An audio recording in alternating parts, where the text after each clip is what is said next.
kabebe! Welcome back sa aming YouTube channel. And for today's video mga kabebe, i-guide ko kayo kung paano mag-renew ng inyong passport ngayong 2023. Dahil nga nagkaroon na ako ng passport dati, so ngayon ay for renewal na lang at saka change status dahil ako po ay married na.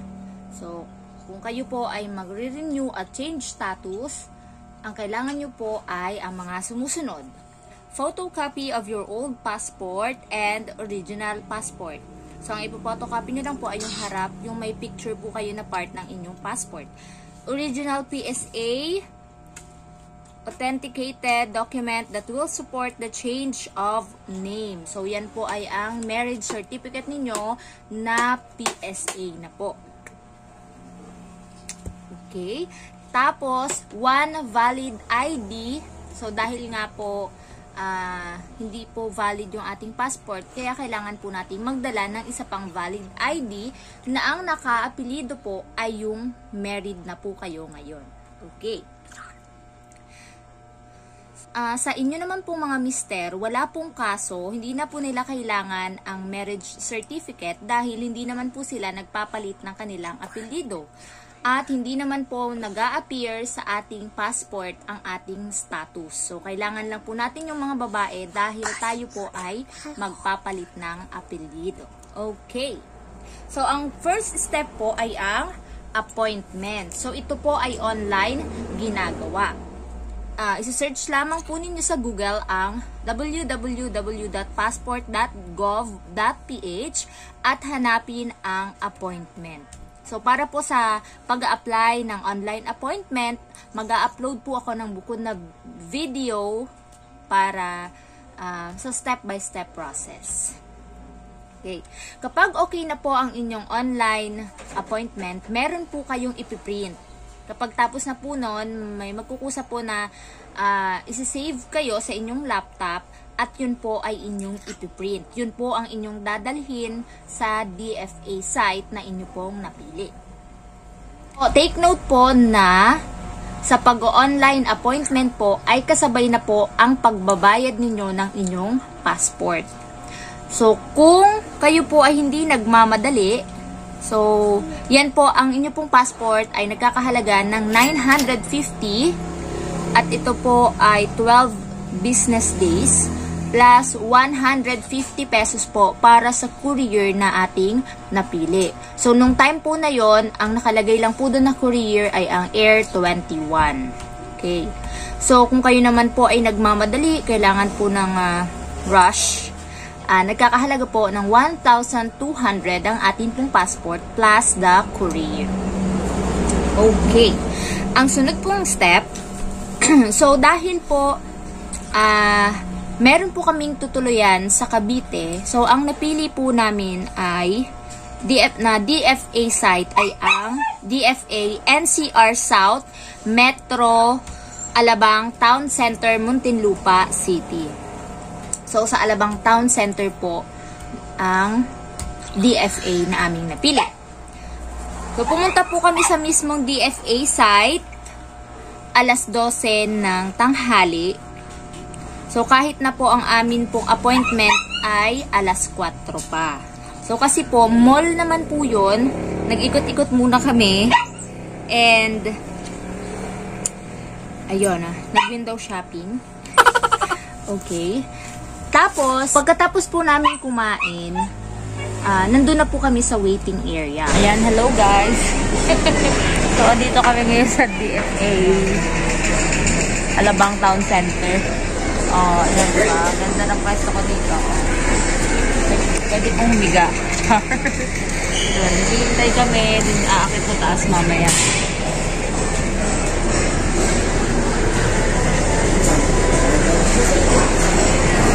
See you later.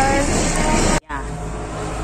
And nung 3:30 na ay, so dahil nakalagay po doon sa ating meron po kasing reminder doon na kailangan 30 minutes bago ang inyong appointment time or schedule, dapat po ay nandoon na kayo sa mismong DFA. So, 3:30 pa lang po, nandoon na kami nakapila dahil meron pong guard doon na magche-check po ng inyong appointment or application form. Yun po yung pinrint natin. At so pag pinaakyat ka na, una kang papupuntahin sa passport verification. So tatatakan yun. So tatatakan po yung dala ninyong application form na ang itatatak ay verified. So, i-check lang po kung meron po kayong dalang valid ID na photocopy. So, kung wala naman po, meron din pong area doon na copier. So, pwede po kayo mag-photocopy doon at magbabayad lang po kayo. Sunod, so habang nakaupo po tayo doon sa may verification section, meron naman pong magbabantay doon at i-check po yung ating mga bit-bit na papeles. So, ang step 2 ay papupuntahin po kayo doon sa Apostle. Hahanapin sa inyo ang marriage certificate original pero ibabalik at photocopy at valid ID and photocopy. Tapos, old passport, original, and photocopy. So, bubutasan lang po nila yung inyong old passport, pero ibabalik din po iyon sa inyo. Pati po ang inyong original marriage certificate and the original ID, ibabalik po yan sa atin. Okay. Ang step 3 po ay ang encoding na. So, ang ibibigay nyo lang po ay yung binigay po galing doon sa Apostle section. And then, yung resibo, kasi dalawang kopya po yung ipiprint ninyong resibo, yung isa po ay hahanapin po sa inyo.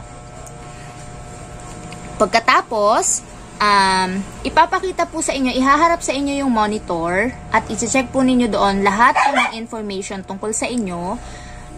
Tingnan nyo pong maigi para i-check at i-sure po na tama lahat ng information na mag-a-appear sa inyong passport.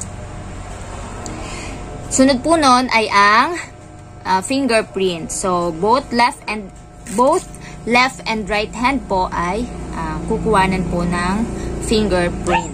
And then, pipicturean na po kayo ngayon. So, paalala po, kapag kayo po ay pinicturean, kailangan po ay nakikita po ang inyong dalawang tenga at sasabihin naman po pwedeng ngumiti, pero hindi po dapat nakalabas ang inyong mga ngipin. Okay.